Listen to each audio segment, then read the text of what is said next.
Politics.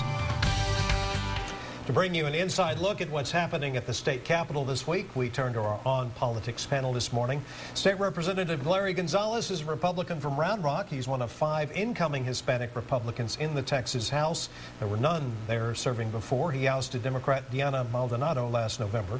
Representative Armando Wally is a Democrat from Houston, serving his second term in our legislature.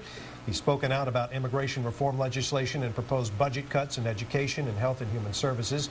And Jim Henson is a government lecturer at the University of Texas at Austin. He's also director of the Texas Politics Project and a pollster for the Texas Tribune. Representative Gonzalez, let me begin with you. They've got this huge budget deficit looming. What are your views on getting the budget balanced? Well, I think, Robert, what we're looking at is the opportunity as a state to sit back and reprioritize what it is we do. It's important that we continue to provide essential services, but we need to do so in a manner that's sustainable.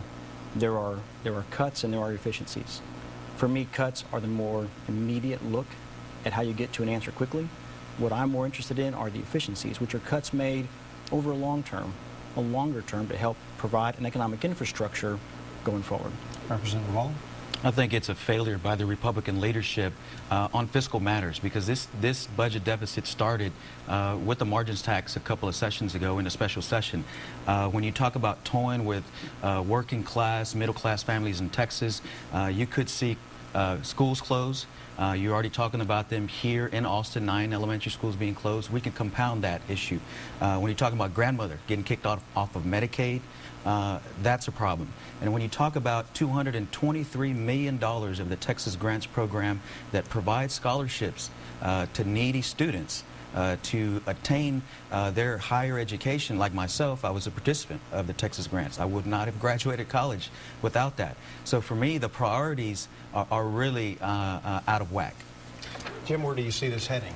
Well, you know, we're about to have a real fundamental and I think often painful conversation about the role of government in the economy and the government in society. I mean, that seems very large, but I think if you listen to what the representatives have said, and I think we'll see it probably in the conversation we're about to have, there are fundamentally different visions right now of what government should do in the economy, in a crisis in society. The crisis is really going to bring all this to a head. Texas has been spared this to some degree in the recession, but it's now unavoidable. Let's get to a priority issue now. The governor talked about yesterday, a bill requiring women seeking an abortion in Texas to first receive a sonogram of the fetus. Is this too much government in being involved in a woman's choice? I don't think so, Robert. I think that whenever you provide an individual with as much information as possible before they make that type of decision, that's what we're going for. The ability for her to understand all the variables involved with that kind of decision, I think that's okay. And supporters say, what's the harm in doing this? Well, I would say that this is a very, very difficult decision for a woman to make.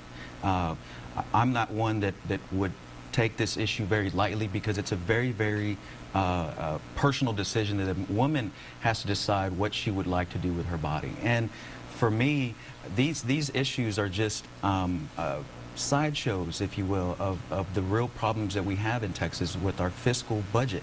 And I go back to the budget because that's the single most important thing that particularly my constituents care about, and I'm sure those parents that are about to have their schools closed care about too. Jim, you done polling on this, perhaps? Yeah, you know, abortion is a very tough issue. I mean, I think nobody takes it lightly, as the representative says. And what you see in public opinion is that there's a narrow band of folks that are fundamentally opposed and really want to completely reverse abortion rights. But there's a gray area in which, because it is an uncomfortable topic, the public has been somewhat open to certain kinds of limitations on the exercise of abortion rights.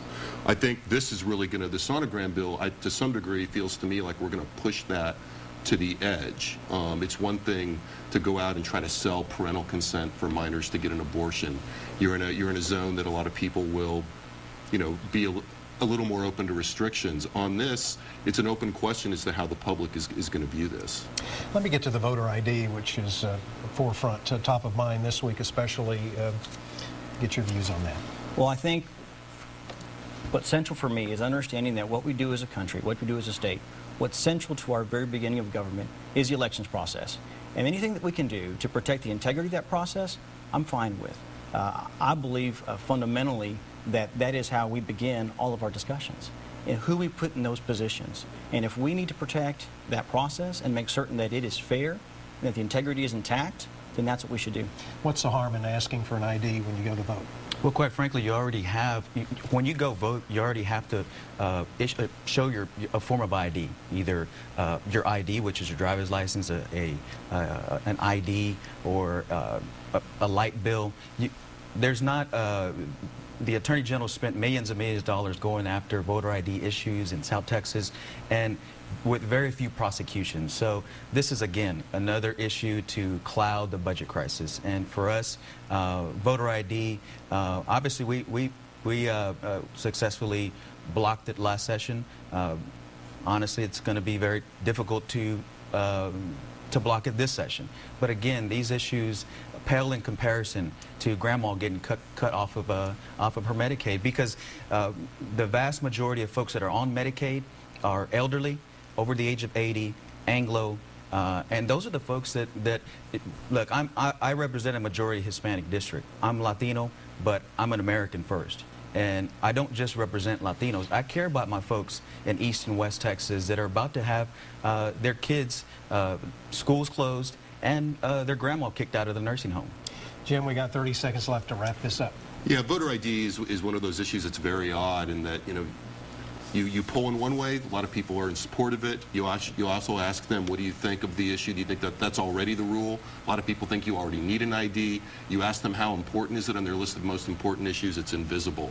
So I think there is a certain amount of political poetry in this, to go back to what the governor was saying to you. Okay, we'll keep watching what's happening at the big top. Thank you all for coming in. I really appreciate you hearing your views. And just ahead here on KXAN, this week's On the Watch. If it went to the House floor, that's final under state law. Right. A heated House contest. One Central Texas lawmaker's seat is on the line, and her battle to keep it could hold up fellow legislators well into the session. Session 11 continues in a moment. Good morning. Coming up, the president rides a new wave of popularity as he prepares for a State of the Union address on Tuesday, while the GOP is arguing over how much government spending to cut and laying down a marker over health care. What do Republicans want to accomplish with control of the House? My lead newsmaker guest this morning, the new majority leader of the House, Republican Eric Cantor. Then, at his 2-year mark, we take a look at the Obama presidency and the upcoming battles in Congress. Insights and analysis from our roundtable, including the assistant Democratic leader in the House, Congressman James Clyburn. It's all coming up this morning on Meet the Press.